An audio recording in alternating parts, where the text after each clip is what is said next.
Hi everyone. Now, I would often not admit this, but I don't really like dogs, right? I don't. I kind of a wee bit scared. My mum was really scared of dogs, so she would never let us anywhere near them. They kind of get in your face. There's not my cup of tea, if I'm honest. I'm more of a bearded dragon man, as you know. But Daisy, Daisy was different.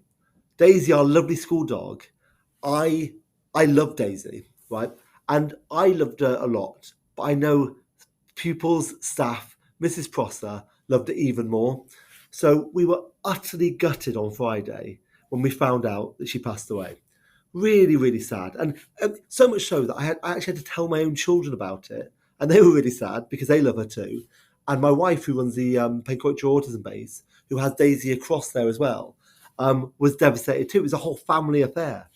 Um, and but what I love about this, right, is we were really. I mean, what a sad thing to happen. But it's very rare that you have a dog have an impact on as many people as she did. And she really kind of emphasised the ethos we want to have in Whitmore. So I want to celebrate that, like the impact she had on the pupils in the autism base, the impact she had on pupils when they come into the school and they feel a bit nervous, the impact she had on the senior leadership team with just her sheer laziness in meetings. And we're gutted not to have her. But what's been lovely this week, like really lovely, and Mrs. Prosser has said it, was how many pupils and parents have contacted the school, contacted her, and made little cards to say, "We're really sorry for your loss." That's meant a lot to her. So thank you for everyone who did that. And I think at some point, some sort of statue for Daisy is probably appropriate. But then the question then is what do you do next?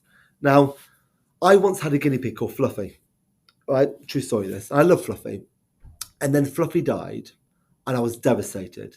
And about a week later, I got a new guinea pig called Dippo. And I'll be honest with you, Dippo was a bit rubbish. I never quite connected with him. I went for Dippo way too early.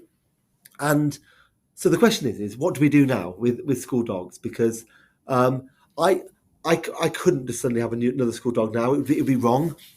But in the long term, we think it's really important to have a school dog. So the two options we've got right now is, I mean, at one point I thought, could we have a school bearded dragon? Could Marmalade step up to the plate? Has he got the kind of the same charisma as Daisy? And the quick answer is no, he hasn't. Like, he's a good lad, but he has to be in 40 degrees at all times. He eats locusts, which is a bit disgusting, and not many people will find him that cute. So I broke it to it because you could see in his eyes, he thought, I can sense an opportunity here. But no, he's not right. But then, this is the interesting one.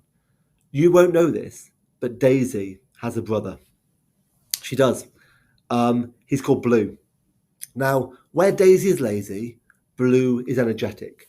Where Daisy is easy to control, Blue isn't. But we love Blue.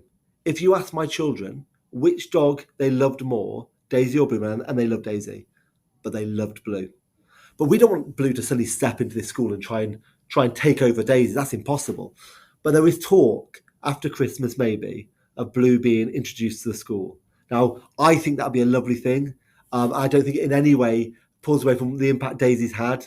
But Blue looks pretty excited about the idea, and we'll see how we get on. Okay, there's that. The next thing I want to tell you about was, there was like a pandemic this week in school. So about 100 pupils on Monday weren't in school. I thought, is this about Daisy after we sent the letter? But it turned out they all had sickness bug. And through the week, we've had loads of kids going out with sickness bug. But it's really weird because we've had no staff off and no one out in Pencoitra. So I don't know what's happened. But hopefully next week, everyone will be feeling better. We've done all the cleaning in school to make sure everything's okay. But I don't necessarily think it came from school because it happened on Monday. So I can't tell you what that was. Next thing, look at this. Be prepared to see the most ridiculous trophy anyone's ever got. But this was our Aero Engineering Challenge, of which 6 of the girls in Year 11 won this trophy. Now, there was something like 20 odd, 144 pupils involved in the competition, about 20 schools. And Mr. Fitzpatrick has been doing this every single year, and this is the first time we've won the overall competition. So, massive win for them to win this. Be ready for this. Ooh, it's incredibly heavy. Look at that. I mean, look at that. That is one of the great. I can't even hold it.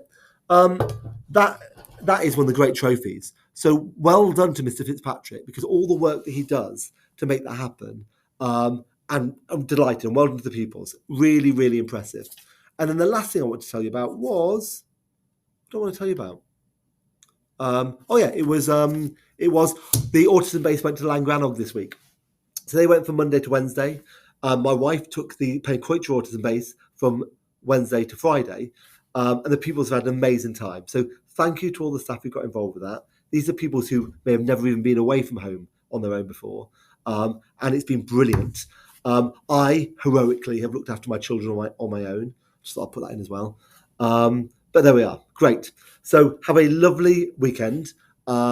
Please, if your child's been ill this week, we don't think that there is nothing going on here. So if your child's well enough, make sure they're in school, and we'll see you again next week.